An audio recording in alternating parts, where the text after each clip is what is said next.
So I'm going to make 12 sourdough in the spiral mixer. We're going to use 80% hydration.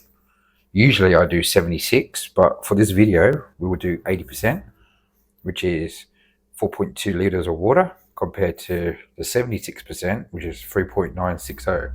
So it's 240 mil of extra water. So I've just weighed up my ingredients. This is the night before. So I've got the flour and the whole wheat, which is 4.8 kilos of white flour, 600 grams of whole wheat. I've got the water, which is here, which I'm actually going to put in the prover overnight so it gets the temperature. I've got it set to 25. This is the flour and the water for the starter. I also put that in there, so I'll throw that in. In about 5 hours, I'll mix my starter into it. The ingredients, the flour, put that in there too. So it's all in there, all ready to go. And I'll feed the starter tonight, and then we will mix it in the morning. So it's about 4 hours later. I'm on my way to work. So I've just fed my starter, and hopefully in 8 hours when I get home, it should be ready to go. So I'll just give you a glimpse of work. This is this mixer's a beast. Wish I had it at home. What I really wish I had is water controller. That would be so good for sourdough. This is the prover. It's a good. They got humidity controllers too. And this is the oven, the back oven, heating up. But yeah, in 8 hours, I'll head home and make my sourdough. So I just got home from work, and I'll check the starter, and it's got about an hour to go, hour and a half. Unlike my 76% hydration sourdough, I will auto lease the flour without the starter for about an hour and a half, an hour to an hour and a half. So I'll add the water, about 90% of the water, and all the flour now. So I'm going to just take the starter out a little bit. Be gentle not to bang it too much. I'll get the flour out and the water. Everything's at 24.5 degrees. I'm going to want to keep some of the water back, about 10%. So for now, I'll just use my cup to fill that up. I'm going to tip all the water into the mixer. Love this jug with the flour. I'll tip in half.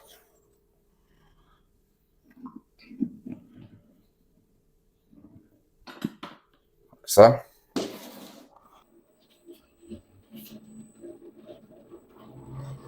I've got half the flour in.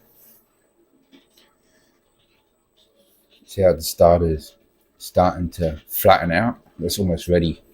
I should have actually got this going about half an hour ago. Once all the dry spots are gone,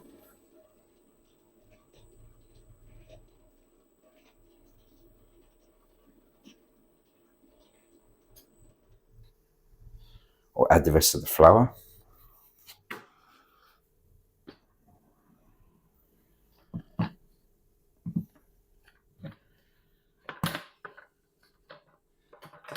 Trying to do this with one hand.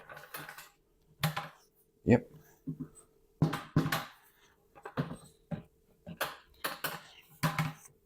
Okay. So I'll mix this until there's no dry spots left. And this will be the auto lease. So unlike the fermenter lease, there will be no starter in here. I'll actually put the starter back in the prover. If you want to make a prover, I made a video last week that explains how I set up my heating mat to the Inkbird, and this really helps with keeping the mix warm during winter. I've also got the heater going today. So yeah, I'll let this keep mixing in until there's no more dry spots. So I'm going to use a lot more of the water, probably half of this cup. I'll just stick this down the sides and in the middle.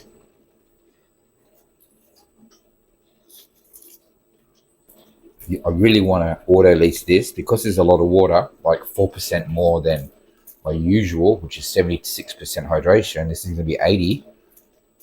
You really need the extra time to auto lease so that the flour absorbs all the water, so you don't have to mix so hard. I might stick a little bit more water. I've got this left. I want to use some of this for the salt at the end.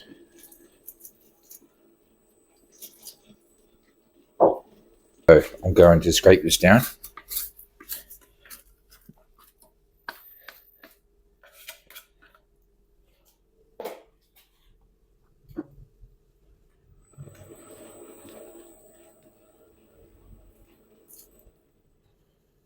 A bit more.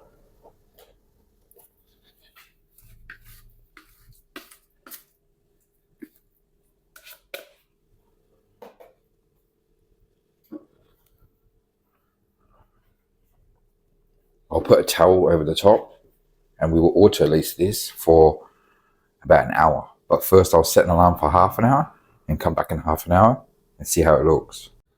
So it's been half an hour. I'm going to mix this for about 30 seconds. I'm still auto leasing, but I just want to mix the water in a bit more. That's been sitting on the top. You can see already it's got a lot of strength, but I'm going to keep pushing this auto lease. Sourdough starter is starting to collapse a little bit. You can see, well, that's bubbly. So half an hour. Let's push. It's actually ready to go in now, but I'm going to leave it half an hour. It'll be fine.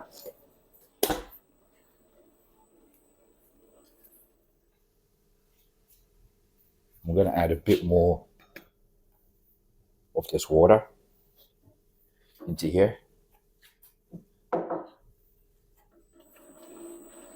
So I'll tip it in there,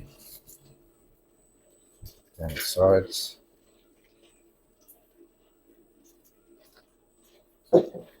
And I'll leave that for the salt and the bassonage at the end. So I've added just a little bit more water, and that's it. I'm going to auto lease this for another 30 minutes. So it's been another half an hour. Now I'm going to add the starter. So let me just give this a 10-second mix. See how it's already nice and strong? But when we add the starter, there's 50% water in this starter. So this is going to make this mix a lot softer. First of all, I'm going to put a time of when I put the starter. So it's 210. And I'll do a dough temp check once I add the starter to the mix. Now this is my recipe sheet that I use. It's got the hydration and the starter amount. So I'll put also what time I put it in the fridge, just so I can go back and have a look. So yeah, let me put in the starter. So I'm going to need 1.2 kilo starter.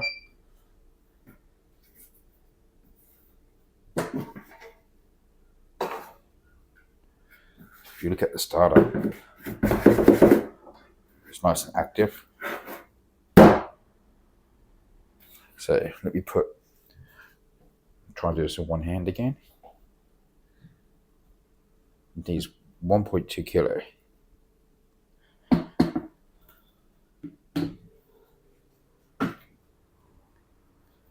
I'm going to do this off camera. So that's 1.2 kilo in here. I'm going to mix this now on slow for 4 minutes. Now you'll notice now the starter's in here. It's going to get a lot more softer, the mix, once the hydration from the starter starts getting put into the flour.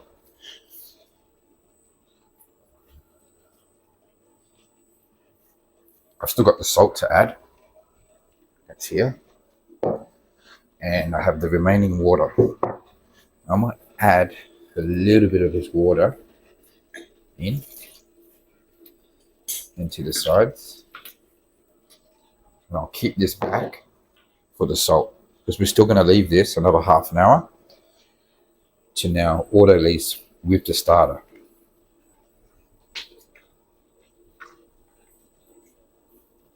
I'm only mixing it on slow, which is the first speed. You don't need to go any faster than this. I don't like to over mix my mixes, even with the high hydration, even at 80% hydration.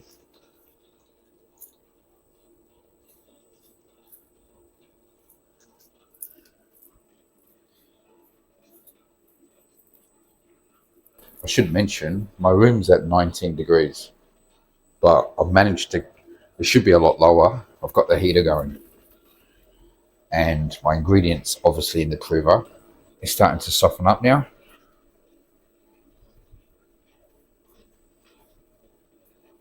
This is 80% hydration, so it's going to be sticky. It's going to be a bit harder to handle than 76%. But you should get a loaf that has a longer shelf life, a little bit more open crumb.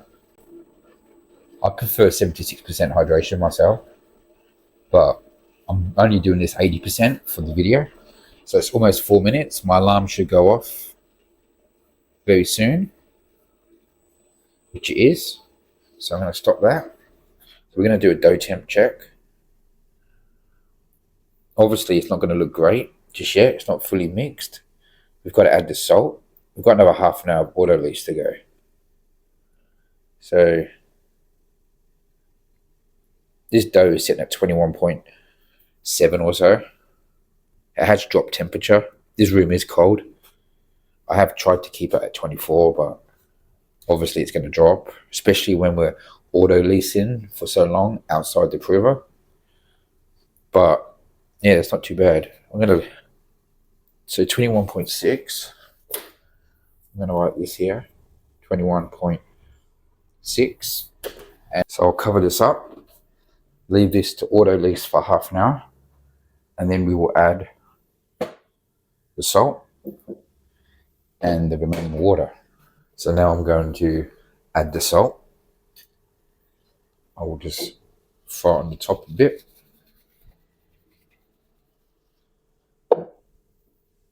Should have broke that down a bit, but it's okay. The water will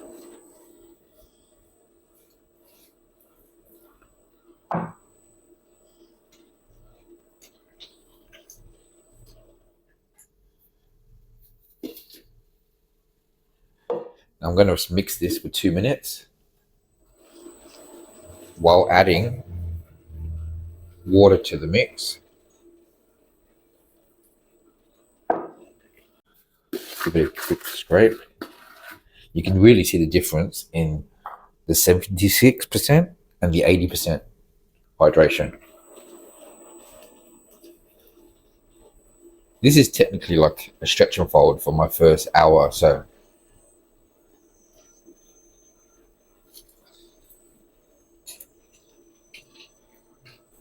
I've put it on speed 2. I've got all the water in there now, and I'm going to mix this for 2 minutes.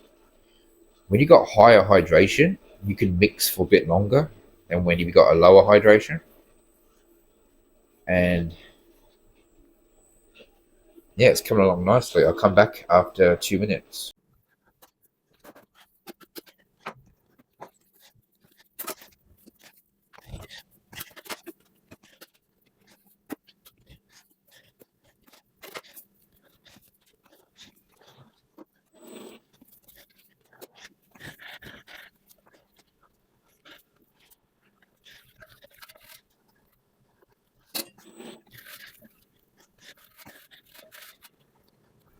So I'm going to take a dough sample for the liquid jar.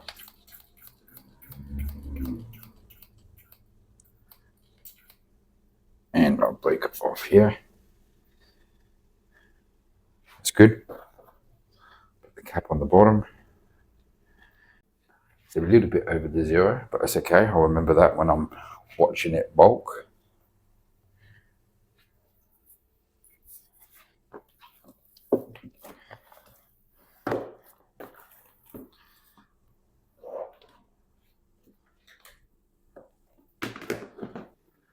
Okay, so I've put the bulk ferment tub, the liquid jar is in there too.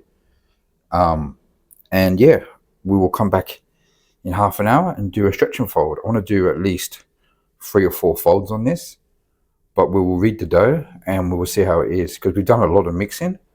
We did a lot of pausing and mixing in the mixer, so we've technically done quite a few stretch and folds. So yeah, I'll come back in half an hour. We'll look at the status of the dough. Well, we'll definitely do a stretch and fold next time and the one after, but the third and fourth we'll have to see. Okay, so now we're going to do a stretch and fold. We're getting some really good strength already. It's been 2 hours since we added the starter, so I'm going to bring up a glass. Okay. Okay.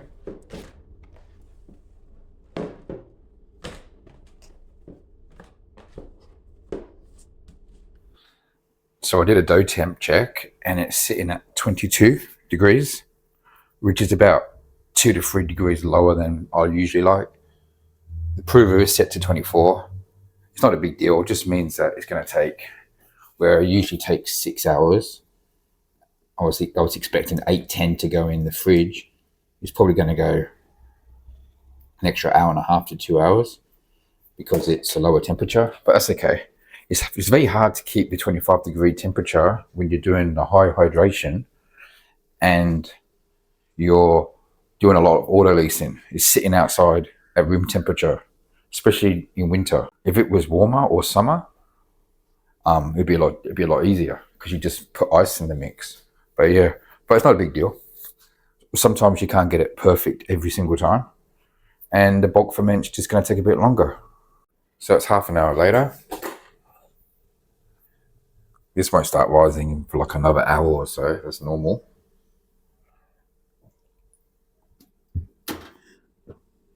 Yeah, I'll do a stretch and fold on this. So my dough's back up to 22, which is not too bad. Just do, I'm going to go from this side to this side this time.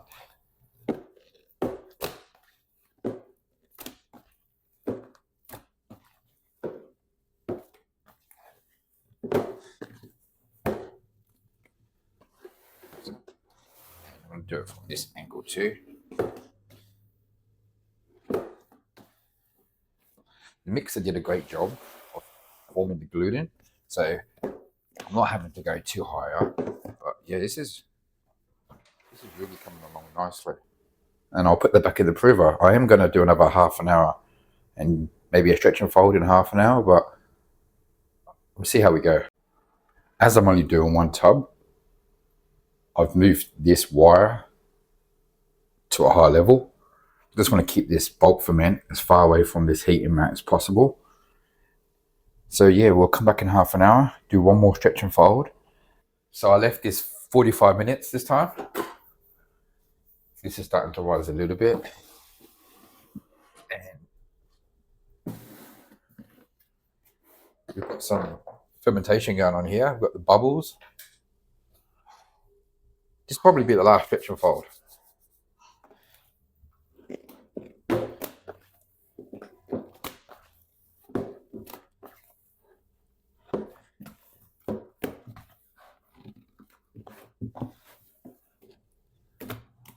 And that's it. I'm going to leave, if you see it starting to jiggle, I'm going to leave this for a few hours and then we will shape it. It's starting to rise because the dough temperature is like 21, between 21 and 22.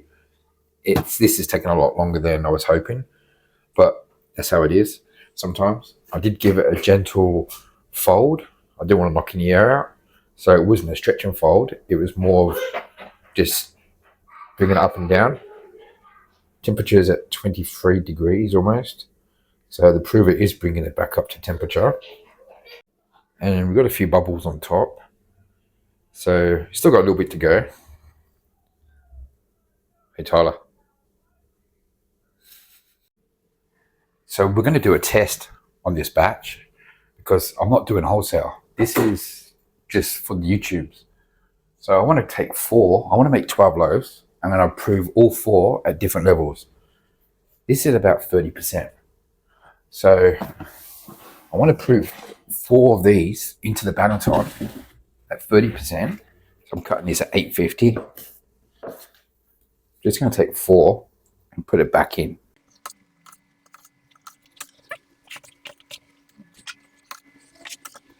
So these 4 will get proved at 30%. I'll put them in the Banneton, and the rest I will prove at 50% and maybe a bit higher.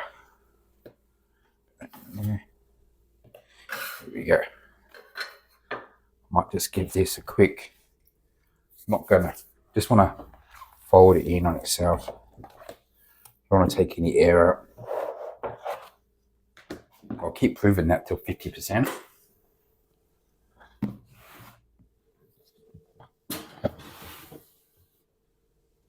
So when it gets higher, we're going to cut the rest out. Like I said, I'm not selling these. This is just an experiment. So at 80%, when I sell my sourdough, the hydration is 76%.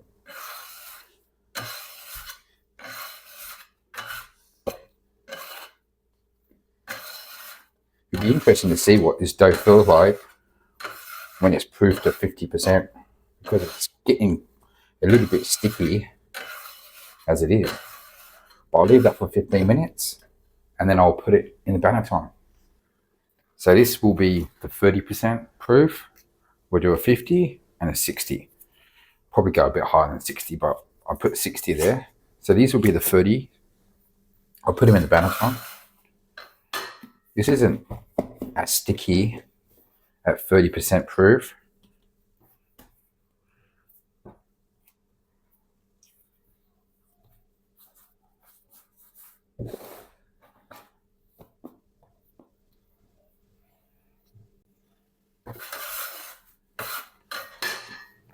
So I just stretch it.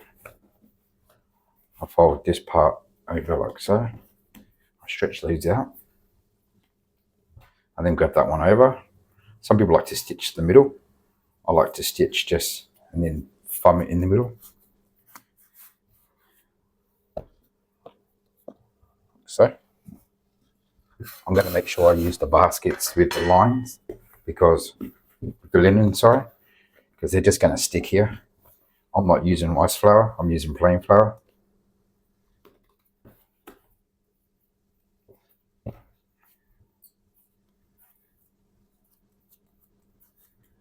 I'm going gentle here. I don't want to knock any air out.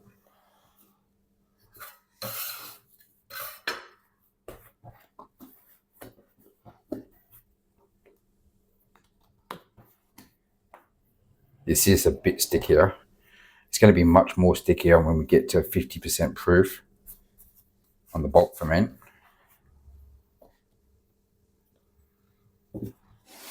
So these 4, I like to do a little bit tight on the top here.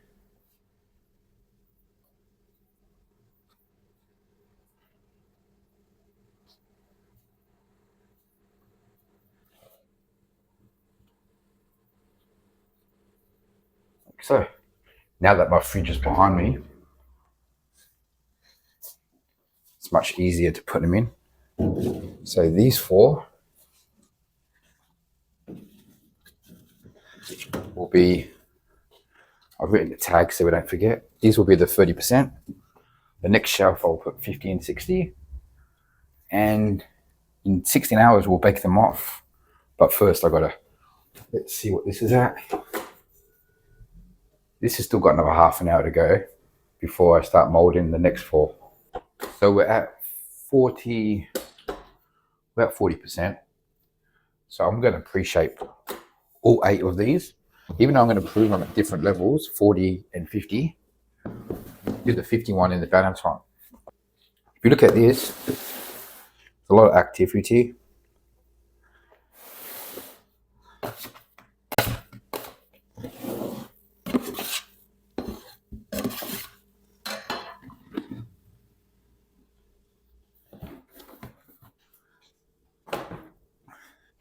It really is a different mix compared to 75%.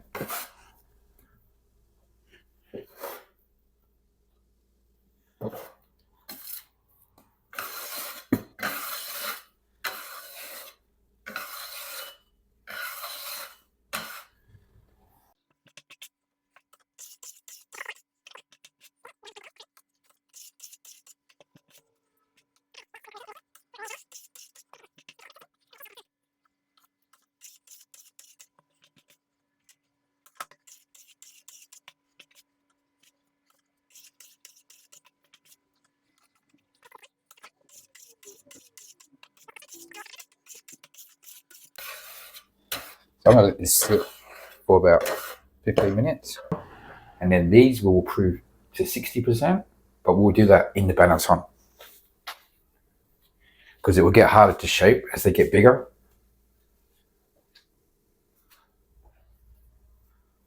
And we'll come back in 15 and put these 4 in the fridge. So this one will be the 50%. I'm going to use poppy seed. Actually, I'll use poppy seed on the 60%, and on the 50, we'll just put it on the top.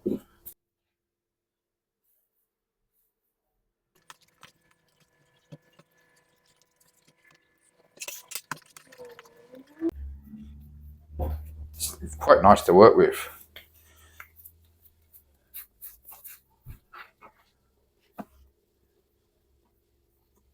Okay. So now, I'll just tighten it up a bit.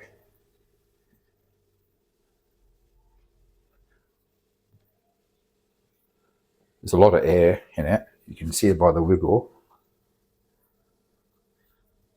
I'm pretty sure from experience that pushing these to 60 is going to overprove them. They're not going to. They might collapse, but hey, let's do the test. We'll see how it goes. So these are the 50s. And we will put the 50 sticker here so we remember. So when we bake, because what I'll do is tomorrow I'll bake 30, 50, and 60 so we can see the difference. We'll let these get to 60, but I'll put it in the Banneton and let it prove in the Banneton more.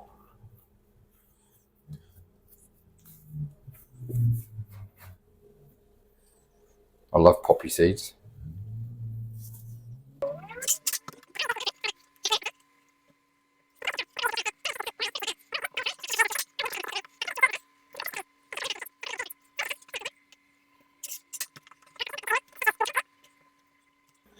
The reason I'm going to use poppy seed now too, because they won't stick as much in the Banneton. Poppy seed kind of protects it from sticking so much. Might actually put some more down there. I'll try not to get poppy seed on the top, because then it's hard to seal.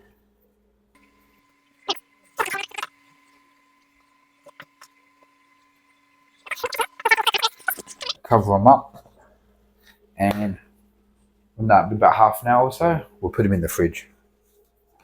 So this is on 60 now. So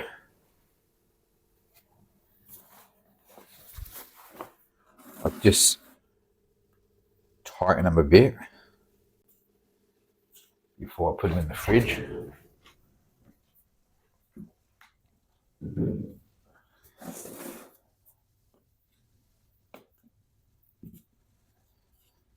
These are got a lot of air in there. Got to be gentle with that.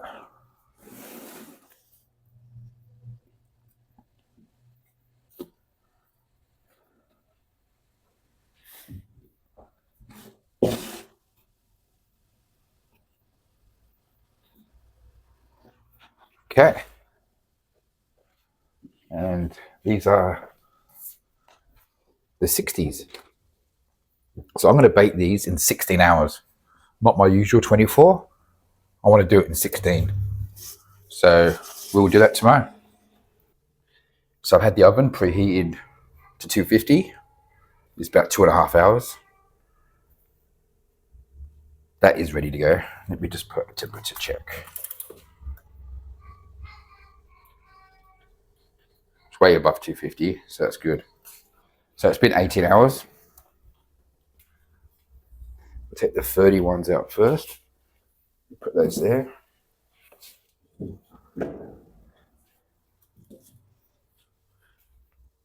The 50s.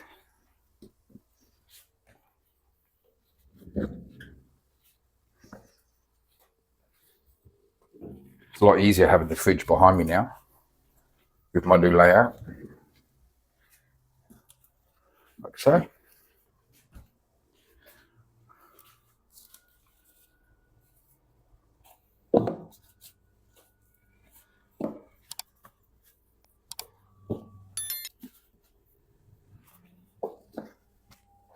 I can already tell they're not sitting as high. They're not sitting as high as the 76% hydration. They're flattening out a little bit more, but that's normal with the high hydration.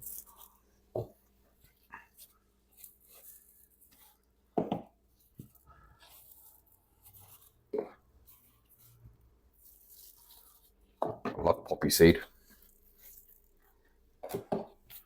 So I'm going to put flour. These are them.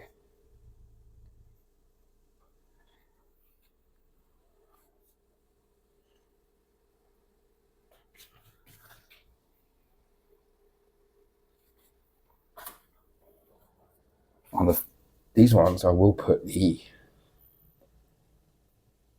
pattern.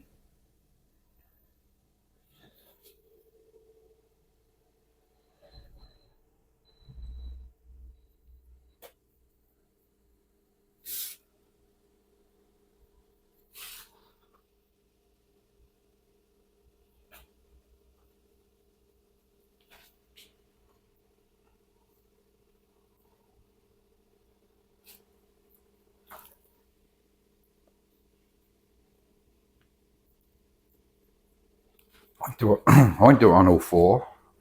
I'll do it on.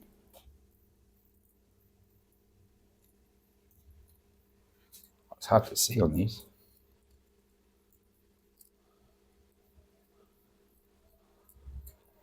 All right, so I'm going to score at 45-degree angle.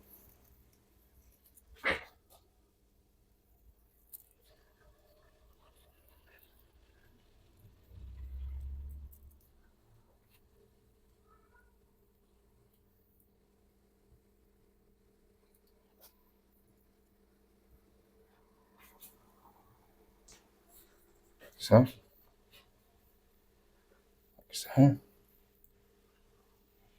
I do find the blade dragging a lot more the more water. Let me just double check these are all deep enough. All right, cool. So now I'll load it up.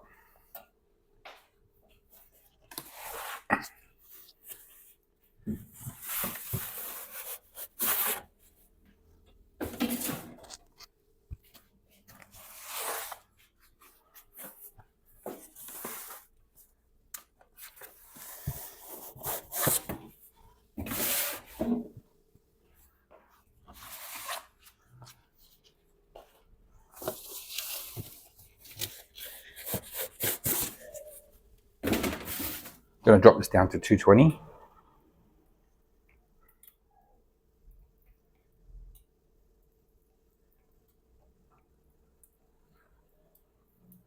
Going to add a little bit of steam.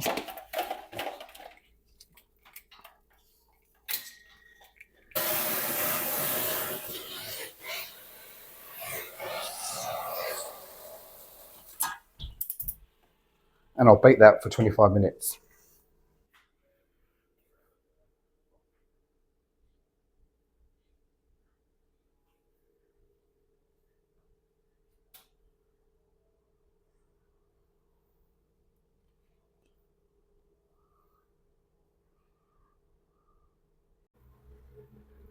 So it's been 25 minutes. We're going to release the steam.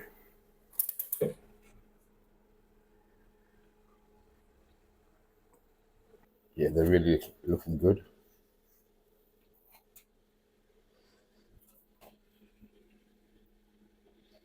So I'm going to put this back to 240 and bake it for another 15 minutes. The bake, it's looking really nice.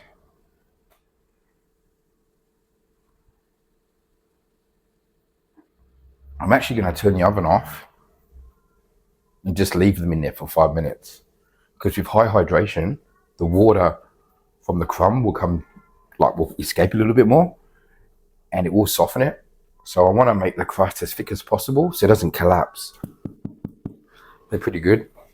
So I'm going to put them here to cool down and then we'll cut into them. I want to leave a space just so they cool down nicely.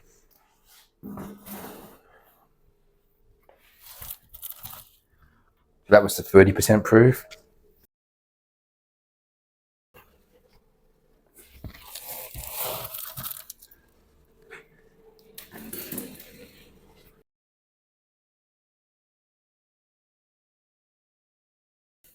You can tell they're not as high as the rest.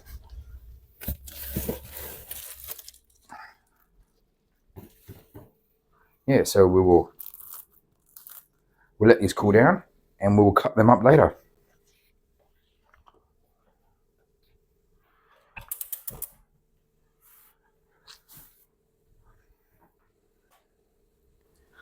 So I'm going to take 3 of these and cut them. I'll take that one. Well, this is the exciting part. I take this one and this one.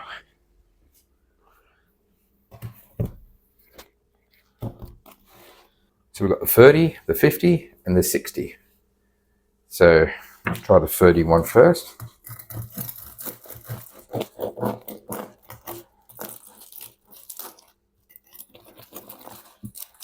Should have had a sharper knife.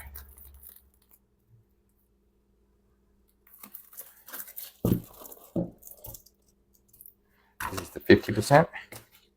I think at 50 will probably be too much.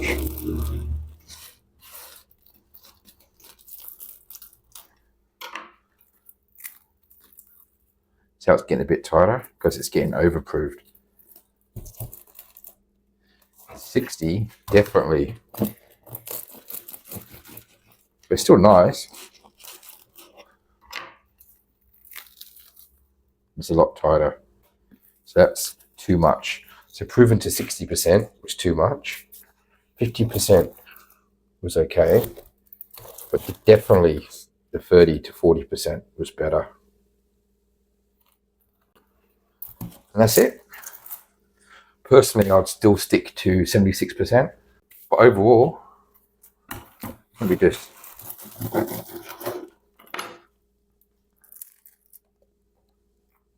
It tastes great. Well, I'm going to do another video soon, pushing this flour to 83% hydration. I was actually shocked that this flour at 80%, it wasn't that sticky. So I feel like I'm going to do some tests. I'm going to do another video, probably not in the bowl. I'll just do like 1 or 2 loaves, but I'll push this flour to 82, 83%. And the crumb might be even more open. So let's see how that goes.